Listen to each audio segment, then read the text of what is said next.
Okay, we are here in Miss Kelly Goodman's office. Why is it? Okay, it's flashing. That's weird. Okay, whatever. And we are about to interview Jane Lynch here with Taylor. There's posters of pandas. There are posters of pandas. She's in the restroom right now. Statue.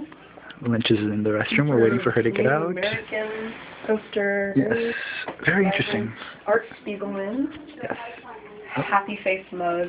Indeed. Alright, here you go. Yes. Yay, I wonder where we get. Are you okay if I film? Yeah. Okay, cool. Sweet. Oh, now my office is going to be dirty. No worries. UCLA stuff? Yeah. Daily Bruin Radio.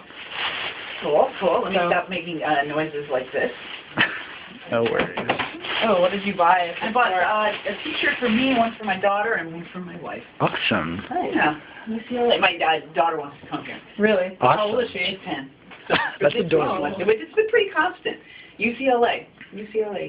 So I don't know where she got it from, but I don't know why. But she wants to come here. It's a good place to come. Yeah, it's a great school. Really great school. How did you like the campus? Great. You know, when I first came to LA, I stayed at on LeConte and in a student housing place. Right down the street. I was working at what is now the Geffen Playhouse. Oh, Called awesome. the Westwood Playhouse, and we did the real life Brady Bunch there. That's awesome. LeConte and Gailey. Okay.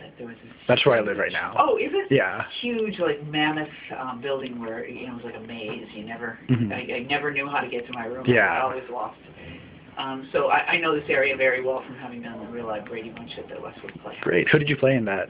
Carol Brady. Wow. Very cool. Yeah, and you read all about it in my book too. Okay.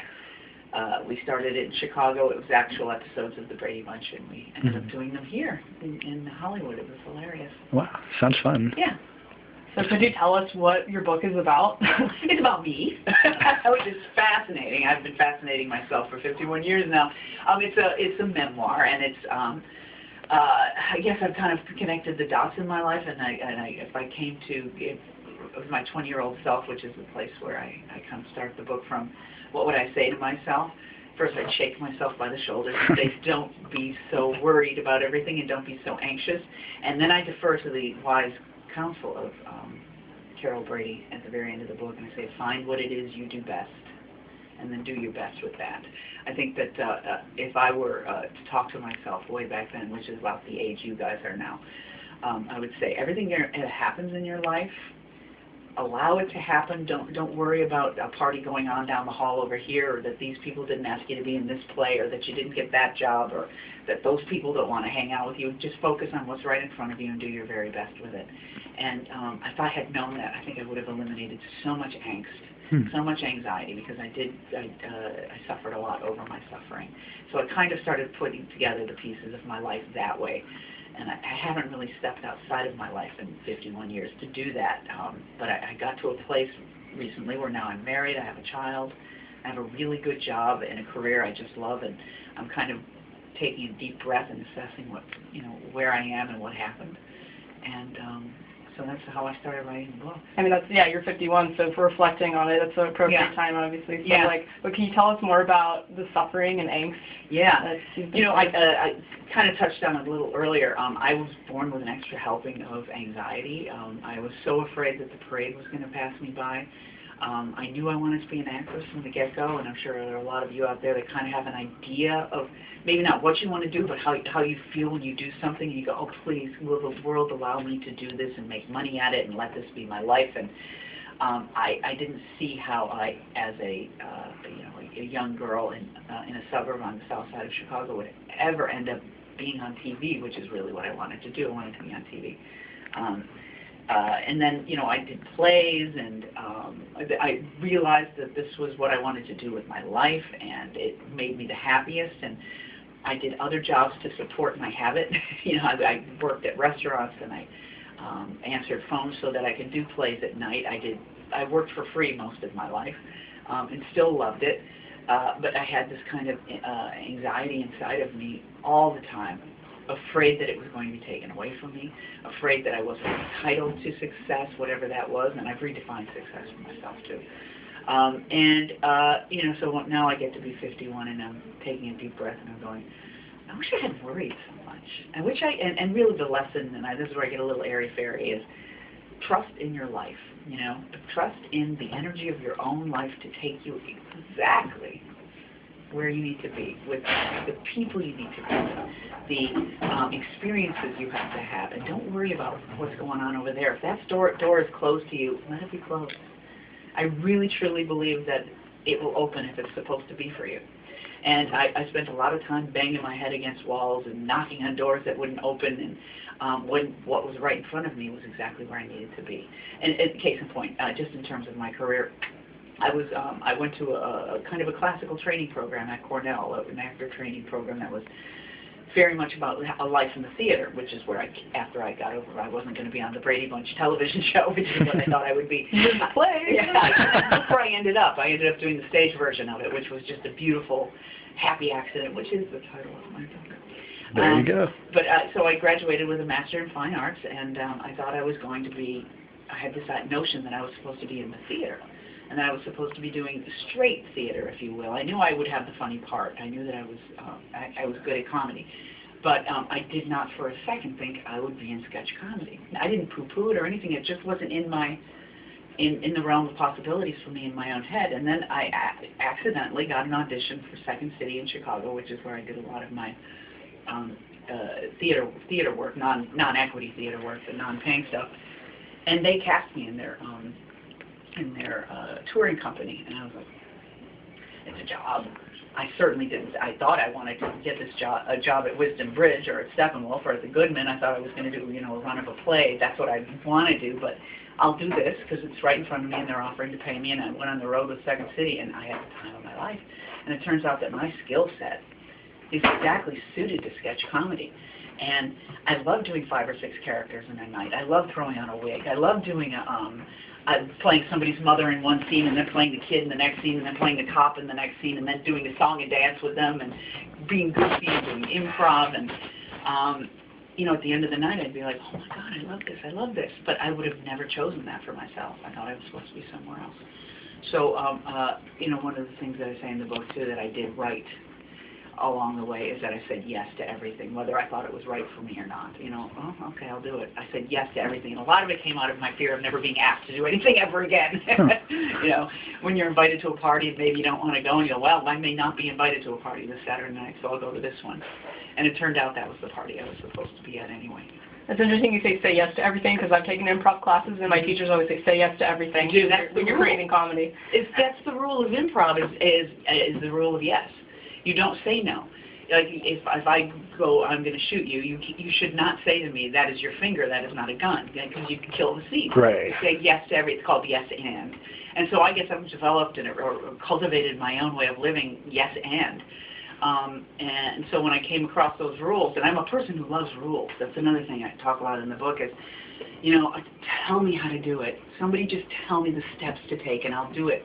And there really is no manual for life, and I kept looking for it. I kept waiting for somebody to swoop down and say, Jane, you are so special. This is what you have to do in order to become a great actress, have love in your life, and influence people. And that never happened. So what I ended up in is the creative equivalent of jumping off the edge of a cliff, which is improv. There are no rules. The only rule is don't say no. It's the only rule. So I thought it was pretty ironic that for a kid who loves rules and really wants to stay safe in life, I didn't want to be outside the bounds of normality. So here I end up gay. I end up in improv comedy. I'm so outside of the rules at this point. Yet that's not where I wanted to be. Right. So I fought that a lot. I stayed in the closet. I'm looking for rules, and I'm an improv where they're saying, honey, there are no rules. And so my evolution has been all about getting rid of that notion and literally breaking down those walls and saying, just stay in the moment, stay present, and put your heart into what's right in front of you. And truly, I live that way now. And my anxiety level, I still have anxieties. Look, I'm popped up on coffee. I talk fast. And I'm not like a completely zened out person. I'm still who I am, but I don't suffer the way I used to. So it's not like everybody is who I am. We're all individuals, and we're all wired individually. But I think when you tell the truth about your own journey, even people who are wired differently will hook into you. Because when you tell the truth, an emotional truth, something, and you allow yourself to be vulnerable, like I have in this book, I think that people hook onto that, whether they have the exact same experience or not. I think that's why people love plays and movies, is that there's some humanity in there. There's some truthful humanity, and you go, oh, I'm not exactly that person, but I totally relate with it. Exactly. And I think that my greatest source of strength in my life has been pulling the covers on myself. I'm not afraid of being exposed for my tender belly. I kind of like it, and it made my work much more profound and funnier when I allowed myself to go into those dark crevices of my psyche and actually shine the light on that stuff I'm ashamed of or embarrassed. What was your favorite part of writing the book? Writing the book was not easy. The favorite part was when it was done. I'm serious. I really it was hard to write, and not because I didn't want to reveal anything. The act of writing is, I'm a wired person. I have a hard time sitting, and I had to sit. Every day I had to sit. What really helped is my wife wrote this book with me. She is really my co-writer on this. You would not be able to read this book if she weren't working on it with me every day.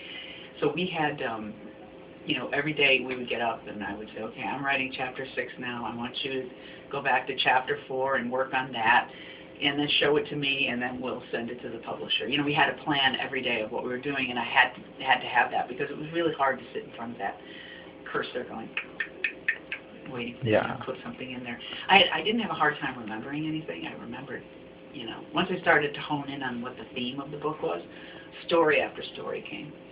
So that was easy. Was there anything uncomfortable? You said you're comfortable with revealing yourself, but I stayed away from revealing anything about anybody else, even taking somebody else's inventory. Right.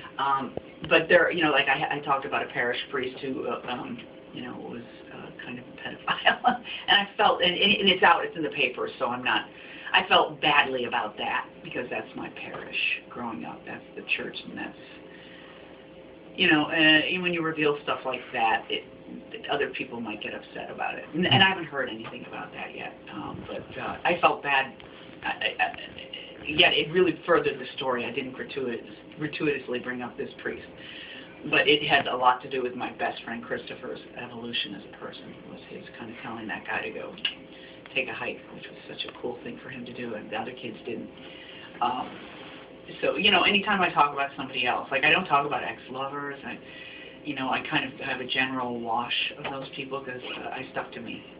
So, because I stuck to me, I wasn't afraid of revealing anything. But there are a couple of, fringe things that I'm like, oh. Very inspirational. A lot of it ties back because I'm doing a lot of work in theater right now also here. Good. We're doing Spring Awakening, actually. Oh, are you? Yeah. Oh, well, Leah, of course. Of course, yeah. That's great, you guys. Yeah. That's a tough one. And that story kind of connects back to a lot of what you're saying, actually. Oh, good. Tell me how. Because that story, it's about a bunch of students who are even younger than we are, UCLA students here, and all the adults seem to everything is no to them. Like everything that they want to try out is no to them. Right. So they're very confused. Mm-hmm. So you have to find it in yourself. Exactly. Yeah. That's why, if someone says to me, if someone asked me, of course you hadn't read the book yet, do you have any advice for a young actress? I said, first of all, read the book. Because I can't tell you how to walk your path, but don't you be the person saying no to yourself, because the world will. Whether you want to be an actress or whatever you want to do. Mm-hmm. The world out there, and especially if you're looking for it, will conjure up reasons for you not to do what you want to do. And it'll play into your own fears. So you have to be your own advocate. You really do. And then what you do is you find your like-minded people. Mm-hmm. That was the greatest finding for me, is as along the path, I would find these people. Happy accidents of these people that would show up in my life, and we'd go, oh, I want to work with you. I want to hang out with you. And then 5 years later, we're doing, they'll say, oh, Jane can nail this part. We'll ask her to do that. So you find your folks, like a lot of people say, well, how did you get into that ensemble comedy thing? Because I knew all these people in 1992 when we were, slumming it on little stages, in LA and in Chicago too, and showing up with our own costumes, with our own cassette decks, with our own tape recorder, our own that's cassette, what we're doing putting right in our own music, and that's where you get to meet these people. Would you say that you have a favorite role? Whatever role I'm doing right now is always my favorite. Okay. But I will say that doing, just in terms of my own evolution as a person, and every role has fed it. A Mighty Wind, playing Lori Boner, was a great revelation for me because I did not walk through the world as a feminine sexual being. Mm-hmm. This was a character that I specifically chose to make her, to make myself uncomfortable. I did everything to make myself uncomfortable. I wore the little chicken cutlets to make my boobs bigger. I was very, allowed myself, my curvaceous self, to come out, and that's something that I kind of don't walk through life doing. I kind of go, ugh, I don't like feeling that girly, and I just let myself feel really girly. Wow. So that was a Awesome. favorite in terms of, I evolved a little bit. Awesome. Very cool. Any other questions, Joe? Actually, what you just said, like, the same theater company that's doing Spring Awakening is also doing Mean Girls the musical. I had no idea that. Oh, I didn't know that. Yeah, yeah. One of my friends, Cool like, I was auditioning for Gretchen Wieners, but then she was suggesting that I'm not a very feminine person either, and like she was suggesting that I audition for the role of Regina George. And, like, I don't remember the character. Who's that? Regina George is like very catty, conniving, but just like it's like really flaunts her sexuality, sluttiness, her girly sexuality. Yeah. The whole idea of for you. challenging. Yeah, I don't know, but yeah. Lots of fun. Yeah, and it feels weird when you do that, when you go to the extreme of who you think you are, and then you kind of go to the, if I go really girly, it almost feels dirty. I did a scene in Glee yesterday where I'm making out with a guy, so a little teaser for you, and it was very uncomfortable. I was very uncomfortable. He's a wonderful guy, but I don't make out with guys. Yeah. And so I had to really act, and it felt very uncomfortable, but I stayed in it because it's just another human experience.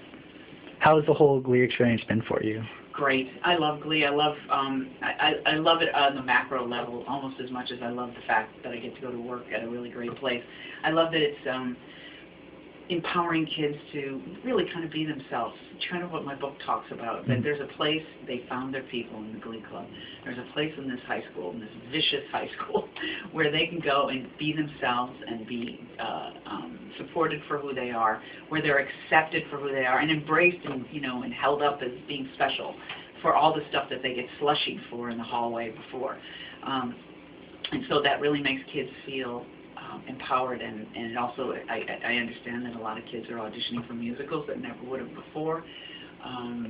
So true. Glee clubs so popping true. up. Is that true? And Glee clubs popping up all over the place. Yeah.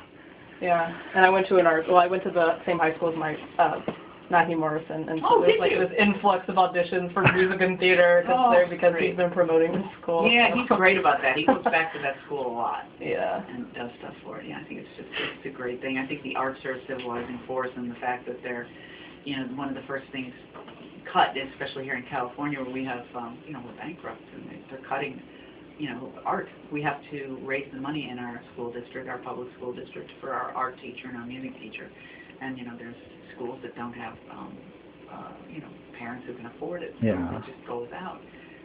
So it's kind of sad. Any other final messages to give to everyone that your book is targeted at? Oh, it's funny. I didn't set out to target. Yeah, it seems like it's for everyone. Well, thanks for that. But it does seem to resonate, and I think it's because I start from that point of view of looking back at my 20-year-old self. And that's kind of where the journey really starts for me. When I was in college, I guess I would have been a sophomore in college, and so I find it resonates a lot with college students, because that's what they're dealing with right now, is that you're on the cusp of childhood and adulthood, and it can feel really scary, and I wish that, each of you could have your 51-year-old self come back at you and say, don't worry about it. It's going to be fine. It's going to be a great life. Awesome. Yeah. Anything else? Yeah, that's cool, because you mentioned at one point you said you redefine success. That was really interesting. Like, success for me really meant fame and fortune. And I have both now, and I'm not happy because of it. I'm truly happy because of what I talk about in the book, the work that I've done on myself, and my ability to sit in the present moment and accept absolutely where I am in each moment. you know, and not wishing I was someplace else, or why didn't I go this way or that way, and why didn't I get that job, and that present moment, everything is okay. Everything is okay. Wonderful. Cool. Absolutely I want to read wonderful. this book now. Yeah. Very wonderful. So it's like $25. Give her a damn book. Give her a damn book. I'll pay for it. Oh, you're wonderful. You're wonderful, Miss really? Lynch. Yeah. Are you serious? Thank you, Thank you Jane. so much. You're absolutely wonderful. So inspirational. Oh, thank you. Such a wonderful Yeah, message. this interview is really inspirational. You read the book, huh? Not yet. Not yet? I'm going Sounds to. like you did. I'm You will. definitely going to. We'll get your book. Thank you It's so been out since much. September 13th, Right, right? which So- is Greta Garbo's birthday, and I talk a lot about Greta Garbo. I had a fantasy affair with her when I was about 30. I fell in love with her, and I was getting sober at the time, and didn't want to be in the present moment, so I had an affair with Greta Garbo in my Wonderful. Thank you so much for everything, Miss Lynch. Thank you for coming to When did Greta UCLA. Garbo star in? I'm not very Oh, familiar she's back with- she's in the silent pictures, and then she went into, but she's in Ninotchka, Anna Karenina, and it's Warner Brothers. She's a big Warner Brothers star. Right. Okay, yeah. Not Warner Brothers, I'm sorry, MGM. Okay. Yeah, MGM star. Yeah, big, like the biggest star on the planet. She was from Sweden, and she was the I want to be alone, but please look at me. Which I think Love is it. badass. Yeah, I think at one point in Hollywood, like, maybe I took History of the American Motion Picture last year, and like Greta Garbo was definitely a name that came up a lot. Where, Yeah. like there were all these like foreign actors that all the American audiences just love that Right, exotic Marlena Dietrich. feel. And a lot of them didn't make it out of talkies. Thanks for it. You know, can we get our friend a book too? And I Yeah, will. I'd appreciate it. Thank you. Thank you so much. And what's your name? Taylor.